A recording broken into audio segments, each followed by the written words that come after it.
Hello, good afternoon. Welcome to Newsbeat on Metro TV, coming to you live from the Ekwabohima studio here at North Village in Accra. My name is Ifwa Ando. Coming up in the next 60 minutes.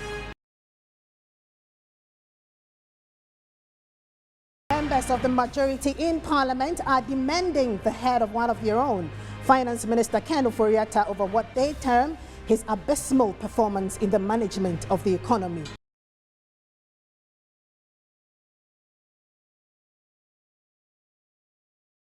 Meanwhile, Governor of the Bank of Ghana is meeting managers of banks and operators of forex bureaus to discuss ways of ensuring that the supply of forex on the market is stabilized. Plus, Rishi Sunak has become the new UK Prime Minister after meeting King Charles at Buckingham Palace. Details coming up shortly. To stay.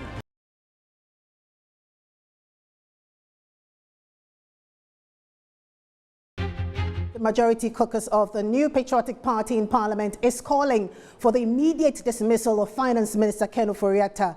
The MPs say they will cease to participate in any business on the floor until the Finance Minister is shown the exit. Member of Parliament for Asante Akim North, Andy Kwame Apiakubi, spoke on behalf of the majority caucus. We have had occasions to defend allegations of conflicts of interest, lack of confidence, trust against the leadership of our finance ministry.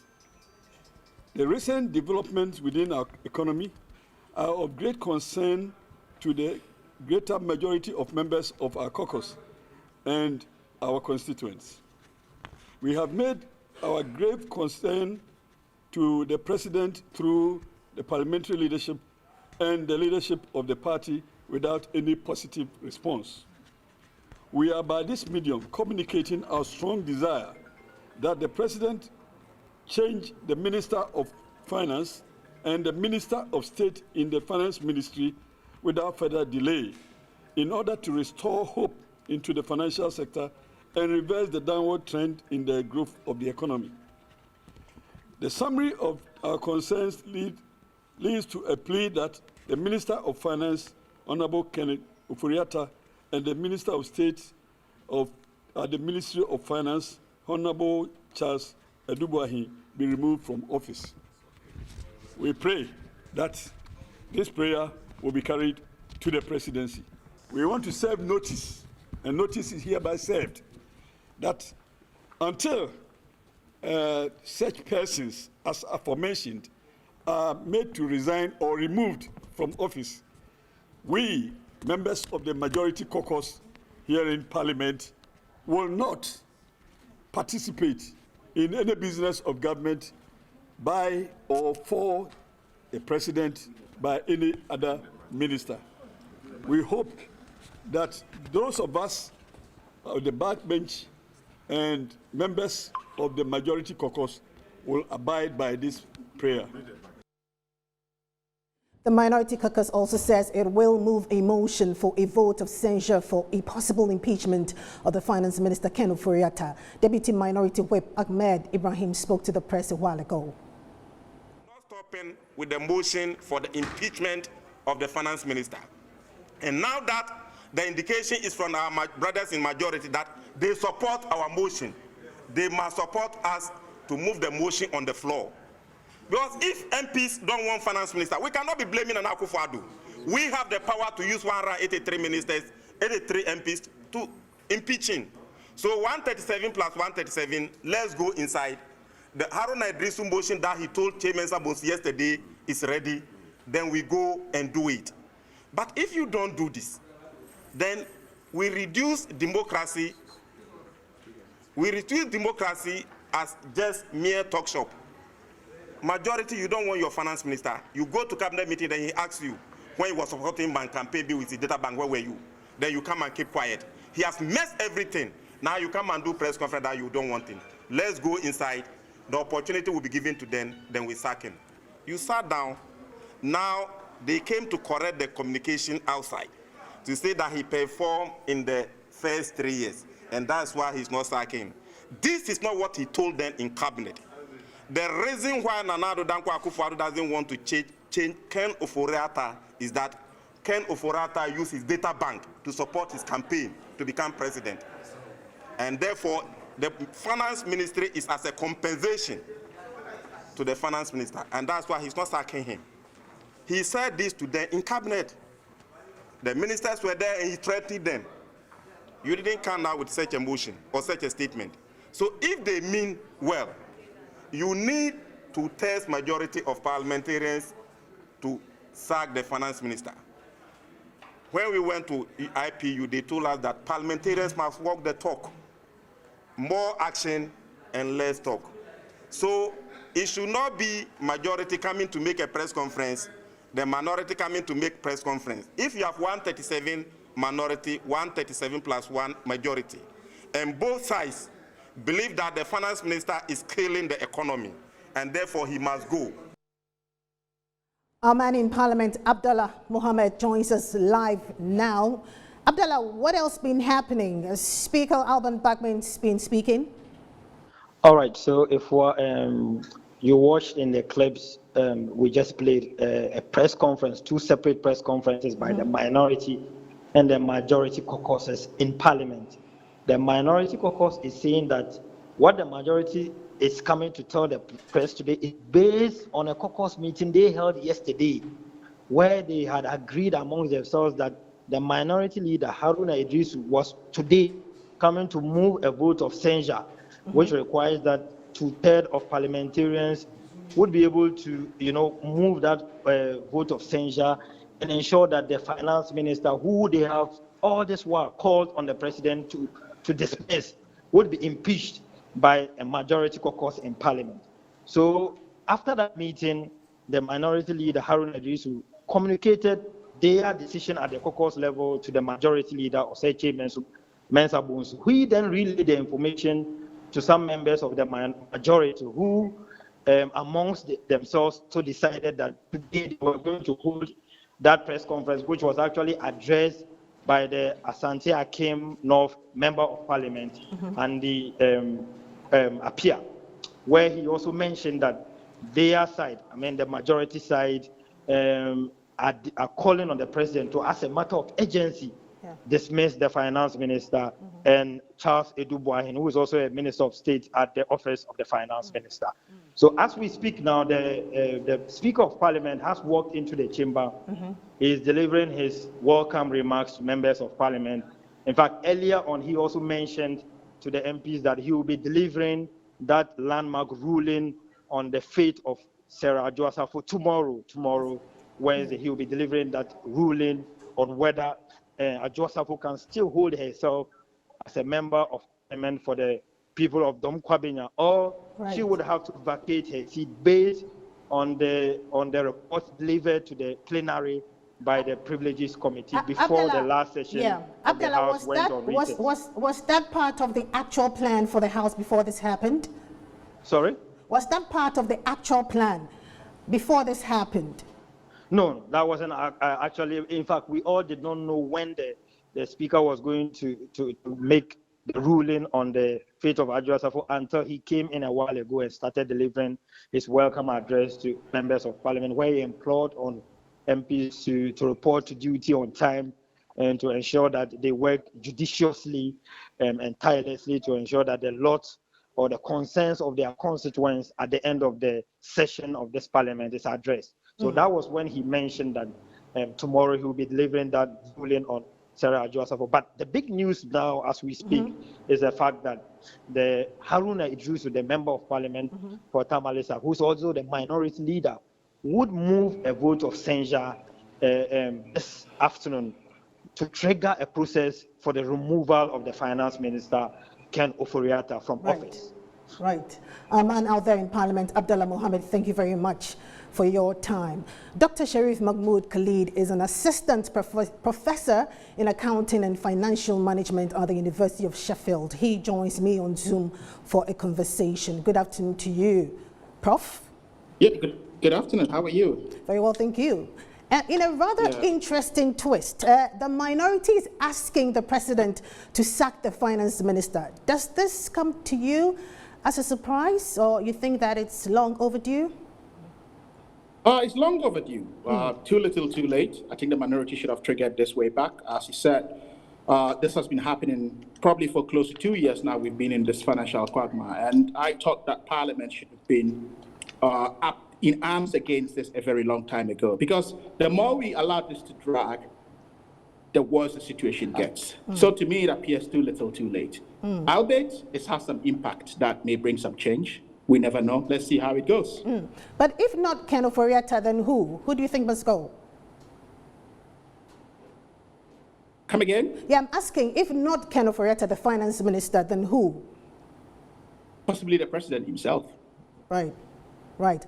Yeah, because he's proving that he's not able to run the economy, and yet again, he's telling us and rubbing things in the face. So if he cannot do the job, he's got to exit as well. Right. Now, the Bank of Ghana governor is meeting bankers and forex operators. Is it a little too late?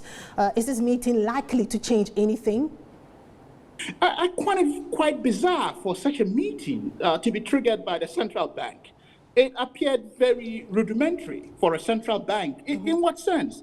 Because, I mean, I was in Ghana a few months ago, and I was at one of the mosques to, have a forex transaction. My passport was taken, my details were taken, right? So some data was being taken. What's this data being used for? Right. Right. So to what end are these kind of meetings being organized by a central bank all the way to forex traders? I think this is way too low for a central bank to engage in if it actually was doing it well. Do you think the meeting is long overdue? It's long overdue, to be honest, but the point is, where has the central bank been looking all these years? What are the impediments? Have they not been engaging them since time immemorial? Do they not have fora? Do they not have modalities? So this tells us that the central bank itself has been sleeping on its job. And now, a global leader in finance services and US So what's happening now is a crisis fight, and the financial economy hates that. So it's like, it's a rabbit, right, that has been flashed on the headlights of a car. What do? You jump all over the place with no, absolute solution. And worst case scenario, you crash. Do you think we need a partisan economic recovery team?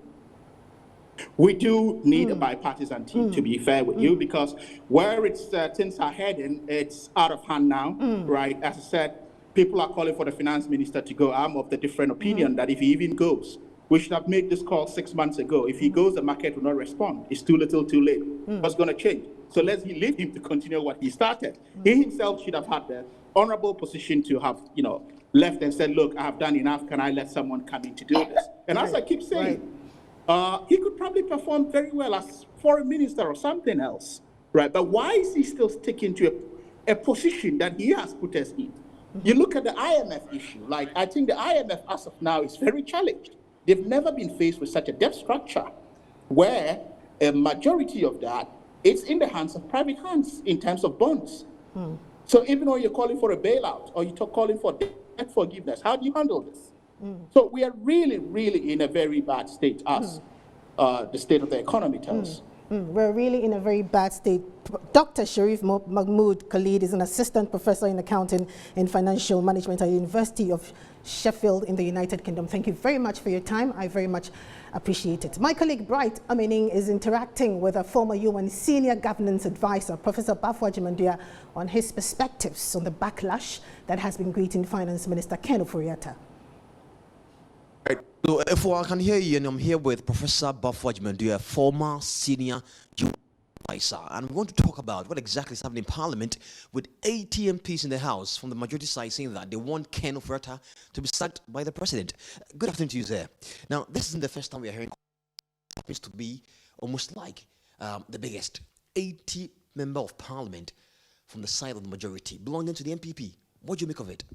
Let us say this is unprecedented in this republic, as well as I recall in all the previous 3 republics of the country, that ruling parties, members of parliament, 80 of them in this case, to stand up and tell their president, their leader of the party, that please, we don't want this particular minister. This is unprecedented.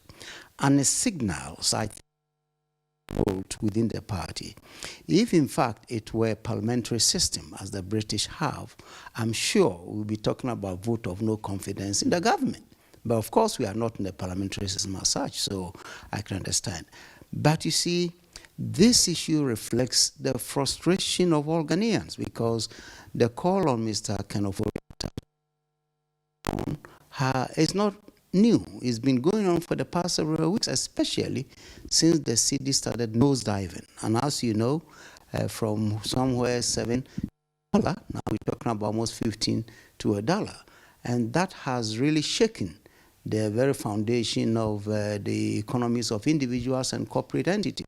So I'm not surprised that people are calling. And now, because the president has been insisting over the past weeks, that he has full confidence in him as well as all the other ministers, and for his own parliamentarians to stand up to say, Mr. President, please drop this person, it's very significant, and I hope the president pays heed to that.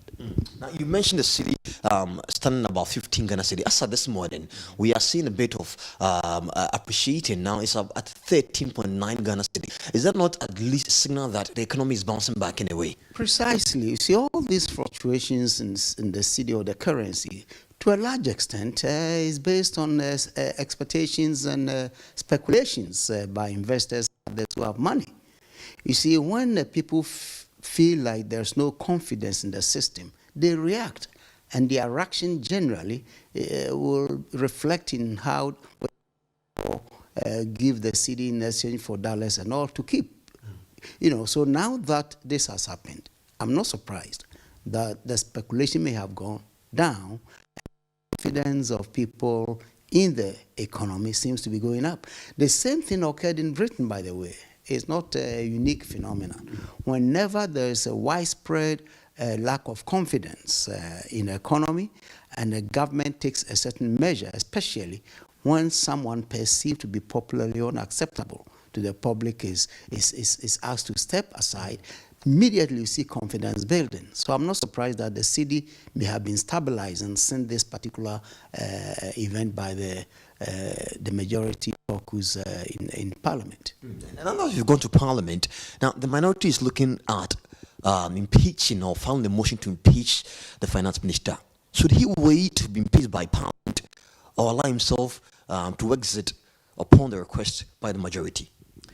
Actually, what I think, frankly, is that Mr. Oforiatta should make it easier for the president by simply submitting his resignation letter.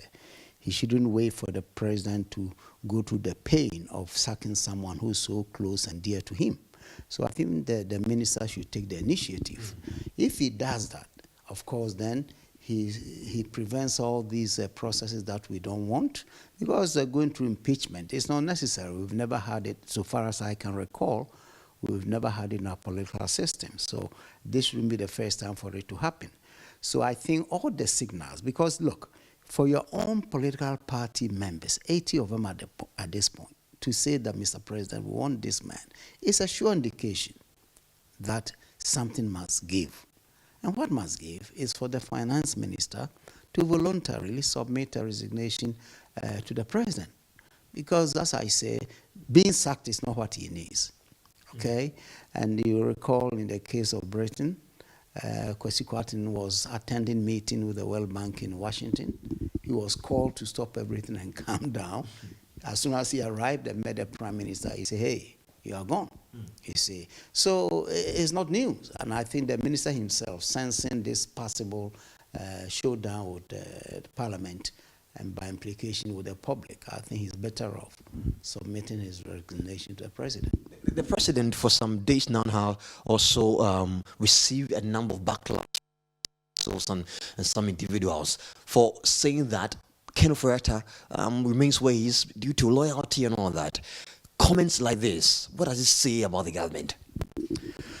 Well, as I said, this is not the first time. Over the past several weeks, and somehow I even added my voice some time ago. Loyalty is important to presidents. At this point in time, do we talk about loyalty? Precisely. That's the point I was going to make. That first of all, we have to recognize that presidents appoint people that they trust, that they will do the job for them. So there's no. So in a way, I sympathize with the president, and it's all right to have someone who's loyal to you.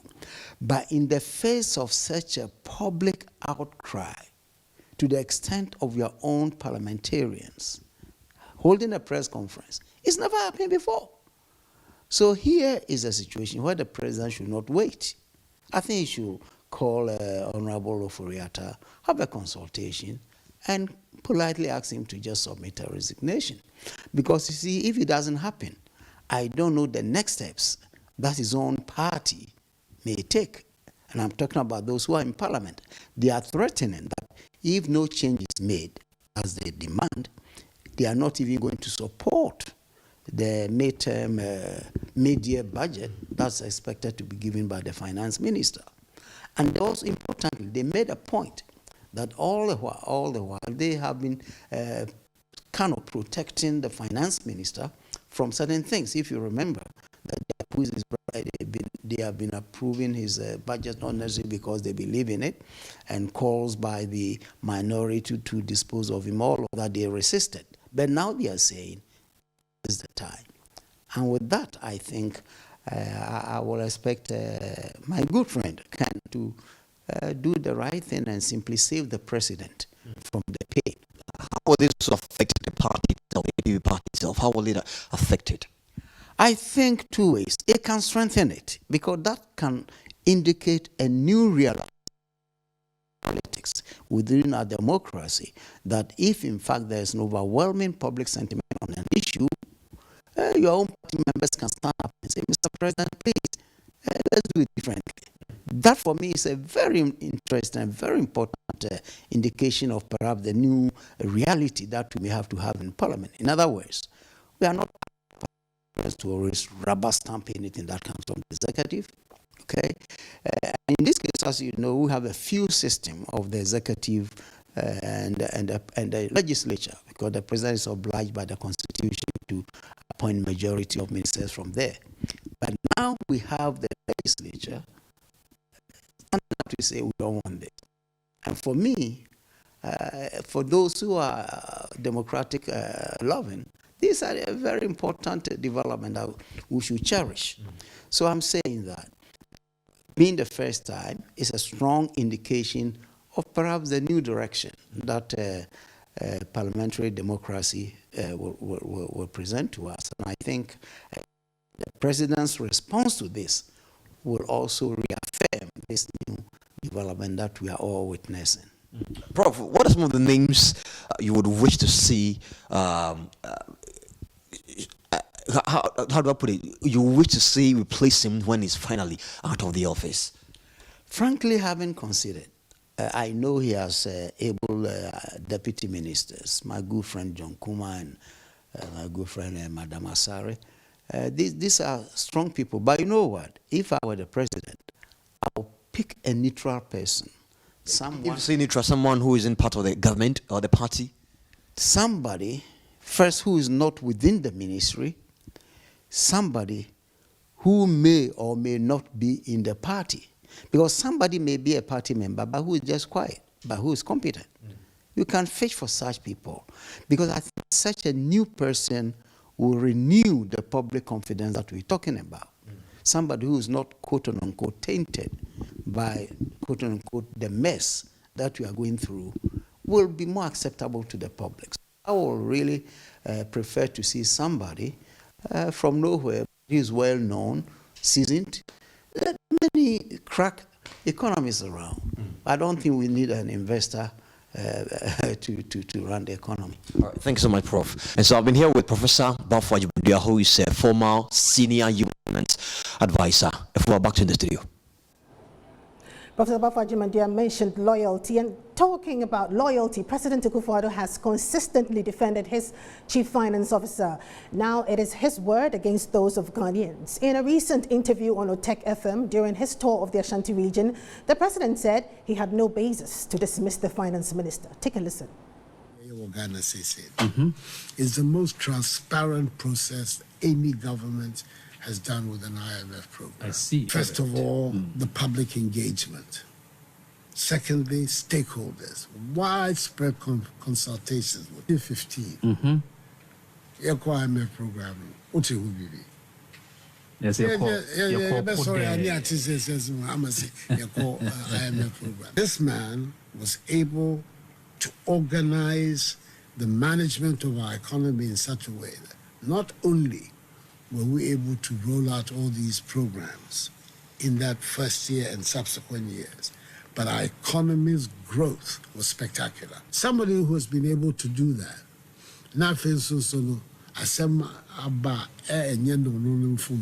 why would I say that? How do I do that? How do I do that? What would be the basis? What is the rationale? While longer on this, my colleague Eunice Osei-Kudum has been engaging some citizens on what they make of calls to dismiss the finance minister.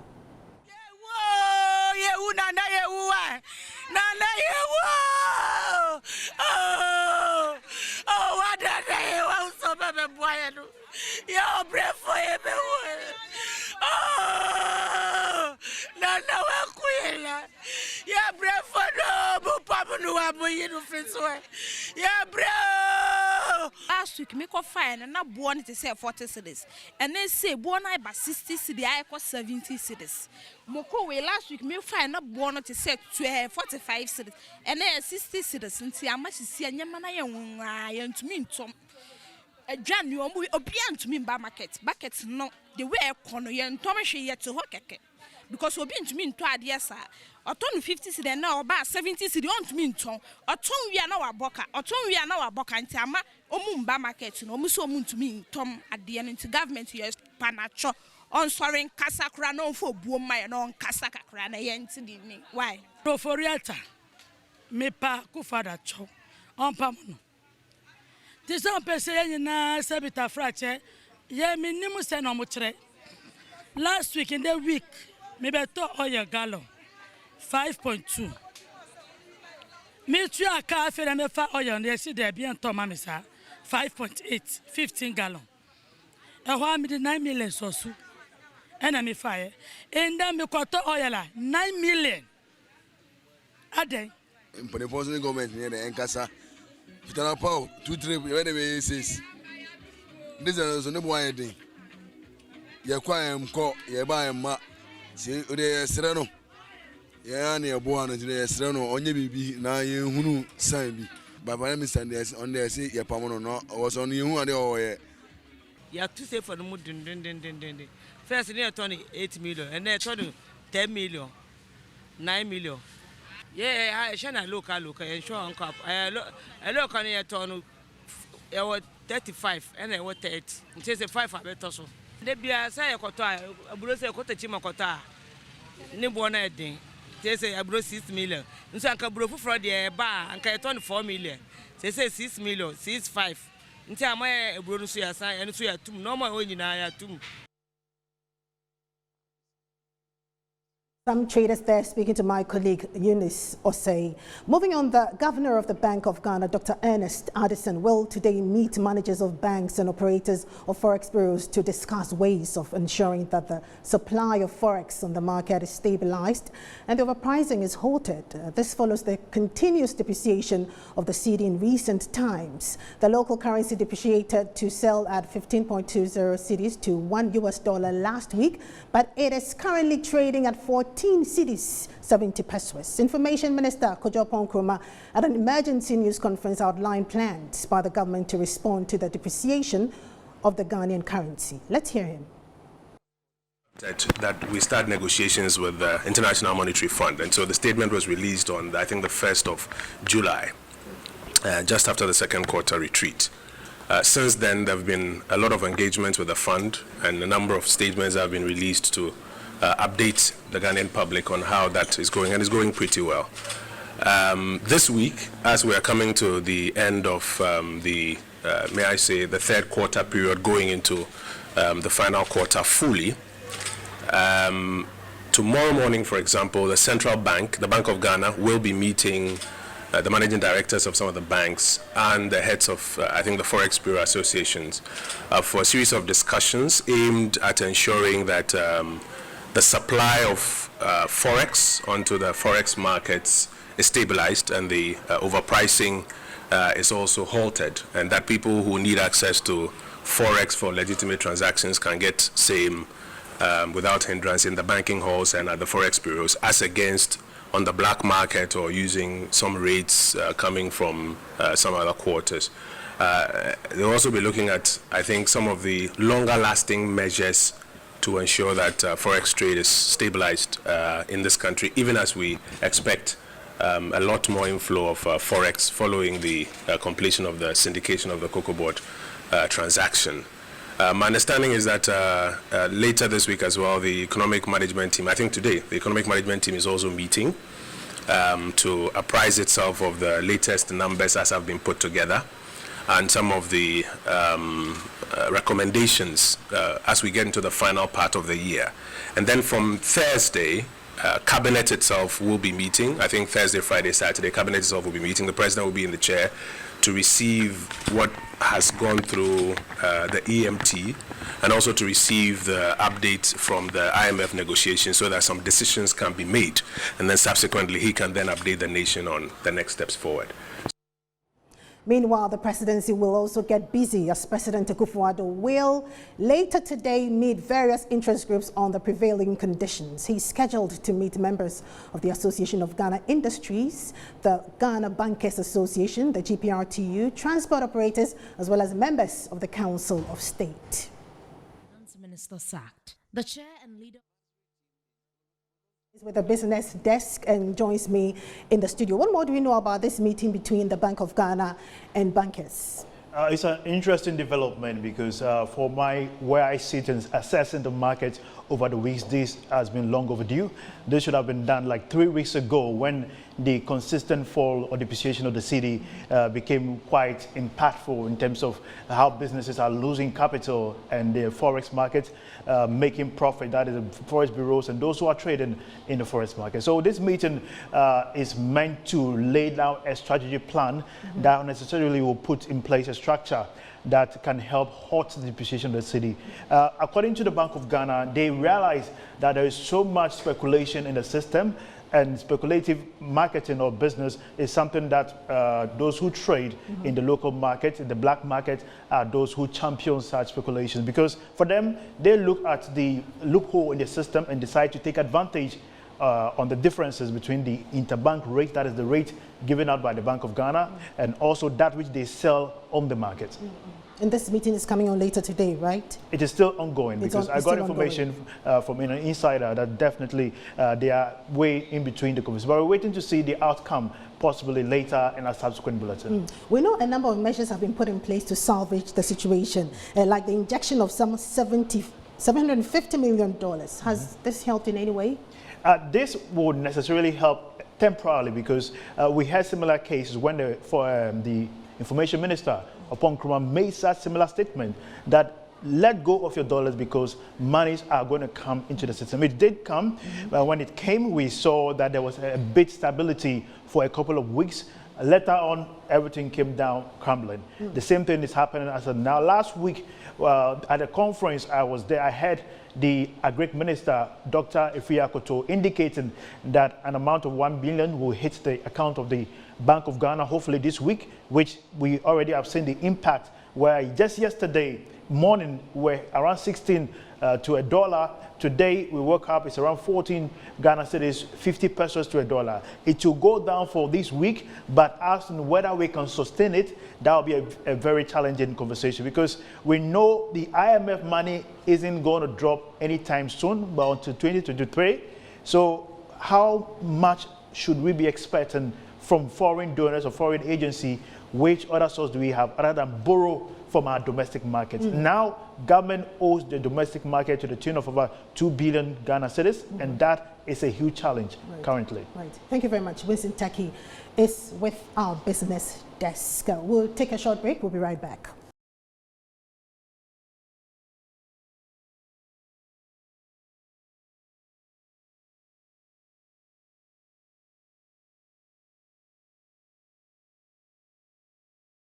You're welcome back. Good to have you with us.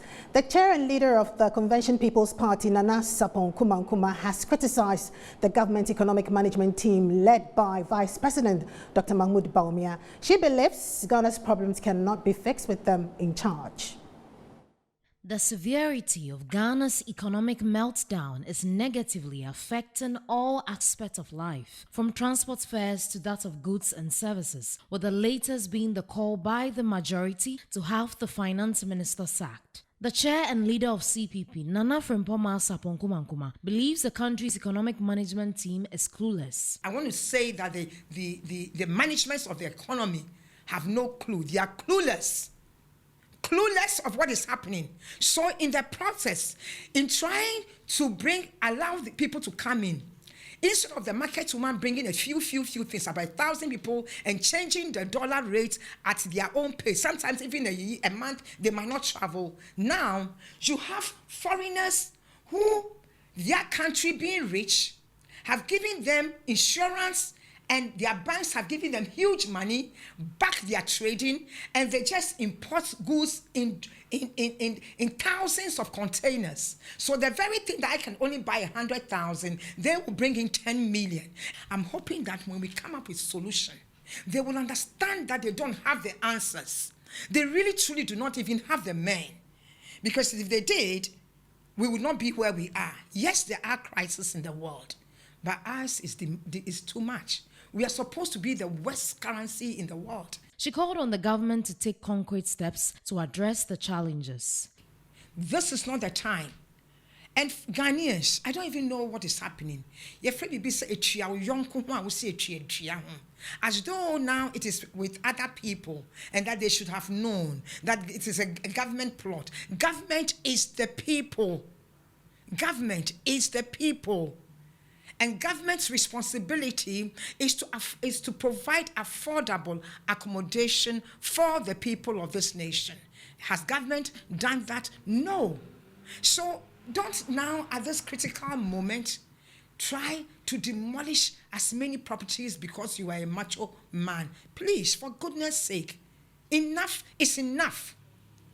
Enough is enough. At what point will the Ghanaian be able to stand this pressure? Currently, the Ghana cedi has seen some level of appreciation as one Ghana cedi is $13.9. The severity of Ghana's The Ashanti region now, where 6 trade associations in Kumasi have seized the importation of goods from Togo for at least 2 weeks. The traders cite the free fall of the cedi and hikes in prices of goods on the market. The trader unions include the Importers Association, Kumasi Togo Agents and Traders Association, Clothes Sellers Association, T-Shirt Sellers Association, Material Sellers Association, Babies and Children Wear Dealers Association, and Headscarves Dealers. The traders say they will be compelled to close down their shops if the government does not address the incessant depreciation of the cedi against its majority trading currencies. Hello, Bassett. My colleague, Ashanti Regional Correspondent Bassett, is on Zoom now. Hello, Bassett. Yeah, if I can hear you. Bassett, what is happening? You know, day in, day out, we always record agitation from various groups in the Kumasi metropolis. The latest one being the Importers Association of Kumasi. These are traders who normally import goods from the neighboring country, Togo, Benin, Burkina Faso, Ivory Coast, and the likes. Mm-hmm. They also deal in clothing, second-hand clothing, and other footwears as well. Mm-hmm. These traders have expressed fear that now that we are getting closer to the Yuletide, the safer CFAs that they used to trade on as rise together with the dollar. Mm-hmm. So they are expressing fear that if care is not taken, it will be very difficult for them to be able to stay in business during the Yuletide. So they've directed their members to halt importation of goods from this neighboring country so that they would drum home their concern to government for him to know that they are not in good terms, as the government himself has been saying. You know, most of the time when it gets to this time, a lot of them import these goods that they will be selling for Christmas and other New Year activities. But that's right. The traders say if government did not do anything on this and to affect their business activities here in Kumasi. So they've threatened to lay down their tools coming Monday. Even though they've halted importation, they are going to close all their shops coming Monday to drum home their concern. But have you been currently what is happening. But have you been to the market today? What is happening there? Yeah, even though they've opened their shops today, and most of them are selling the little that they have, but they are saying they are not going to import any new items to the market. And coming Monday, the entire 8,000 shops that these traders are manning will be closed down. I spoke with the Deputy Secretary, Nana Owusu Ajimai, who is the Deputy Secretary for this 6 trader union, and let's listen to his side of the story. Right. When you look at 2 weeks ago, the rate of the CFA was 16,163. That is 16 cedis, 30 pesos. But as for last week, it was 18 cedis, 40 pesos. So you can strike a difference of 2 cedis, 10 pesos. So assuming if you convert 1 million CFA, you will be paying a difference of 21 million or 2,100 cedis. But if you sit down and sell the goods to, your profit will not accumulate to 2,100 cedis. So it means you are running at a loss. And in business too, we run for profit or we run a business to maintain our capital. But in this juncture, at this moment, we are running at a loss. All our capitals are being into ditch. So we have also decided that we are taking 2 weeks strike, a sit-down strike.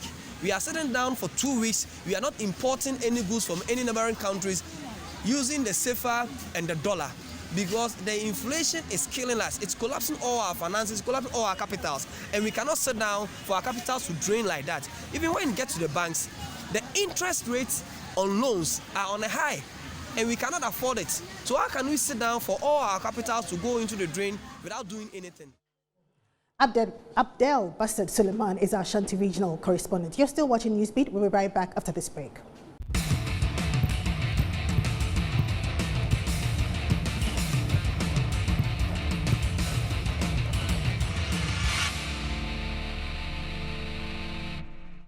You're welcome back. In sports, the Human Rights Division of the Accra High Court has dismissed the interlocutory injunction on the Ghana Premier League. The court, in its ruling, decided the party brought to court manages 18 football clubs, and since Ashgold is a single complainant, it cannot injunct the Premier League since we are in a football season. My colleague Elvis Andor is in court and joins me live now. Elvis, what's going on there? Okay, so on the part of the Ghana Football Association, they are expressing happiness because Ghana Premier League is back. That is what text is saying. Ghana Premier League is back. And what happened in court actually was that the court in its ruling today said that the Ghana Premier League can be injuncted upon because we are in a football season, and taking into consideration the World Cup that we will very soon be enjoying, there is no need to ban the current Premier League of the country because most supporters love football, and so since they love football and it is only one party that is claiming for an injunction, it cannot injunct one party over a many that has the right to enjoy the Premier League. And so the decision to injunct the Premier League by Ashgold has been dismissed by the court. And so what we have today is that the Premier League actually can go on without any interference by the court. And tomorrow, they will be coming to court again, and this time it will be a case of contempt of court that is served on Randy Abbey. With that, the details would be given in subsequent bulletins. That is what I can give for now. Right. Elvis Andor, thank you very much. My colleague Elvis Andor there live from the Accra High Court. And that's it for sports. Up next is entertainment. Thank you very much. Entertainment news is next.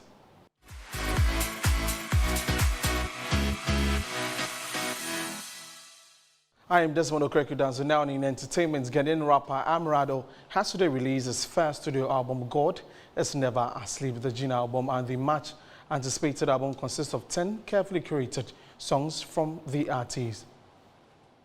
The 27-year-old rapper came into the spotlight after being featured on Sarkodie's Bibi Ba song with a number of young rappers some 4 years ago. Amrado, who started his music journey from Kumasi with the Mike Burners, shone and gradually warmed his way into the hearts of Ghanaians. It was his weekly yet in some rap series which got him more popular and made him a force to reckon with in the rap game in Ghana. His new album, God Is Never Asleep, also known as Dinner, features top acts including Efia, Eno Baroni, Episode, Last Mid, and several others, and songs on the album were produced by renowned producers such as 2 Bars. The album is available on all music digital platforms. No stress for you, don't worry, no. Congratulations to Amrado. Now for movie lovers, there's some good news because Harry Cavill has made it official that he is back as Superman. Now, Cavill first originated as Superman nearly 10 years ago in 2013's Man of Steel, and he has played the Son of Krypton just a handful of times since then, and in 2016's Batman vs. Superman Dawn of Justice, 2017's Justice League, and also 2021's Zack Snyder's Justice League. And let's take a listen to him. Hey everyone, I wanted to wait until the weekend was over before posting this because I wanted to give you all a chance to watch Black Adam. But now that plenty of you have, I wanted to make it official that I am back as Superman. And the image you see on this post and what you saw in Black Adam are just a very small taste of things to come. So there's a lot to be thankful for, and I'll get to that in time. But I want to thank you guys most of all. Thank you for your support and thank you for your patience. I promise it will be rewarded. And we're looking forward to his action in the movies. That's it for entertainment. I am Desmond Okreku, so back to F4 for the rest of the bulletin. Thank you very much, Desmond. Up next is international news.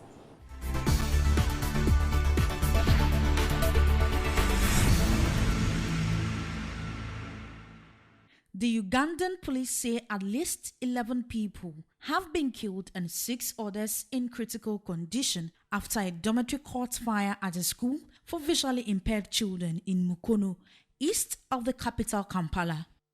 Sudanese security forces have closed major roads and bridges in the capital, Khartoum, as anti-government activists plan mass protests on the first anniversary of the latest military coup. Sudan's military rulers have gradually tightened their hold on power and reneged on political and social changes. Rishi Sunak has been welcomed to Buckingham Palace for his audience with the King as he officially becomes Britain's Prime Minister. The UK's youngest leader in modern history will address the country outside Downing Street before he begins building a new cabinet in a bid to unite a fractious Tory party. At least 6 Palestinians have been killed and 21 wounded after Israeli forces raided several areas in the occupied West Bank. This comes after large numbers of Israeli forces stormed the city of Nablus and were spotted by Palestinian security forces and armed fighters. And that's how we end Newsbeat. My name is Ifwa Ando. Have a good afternoon.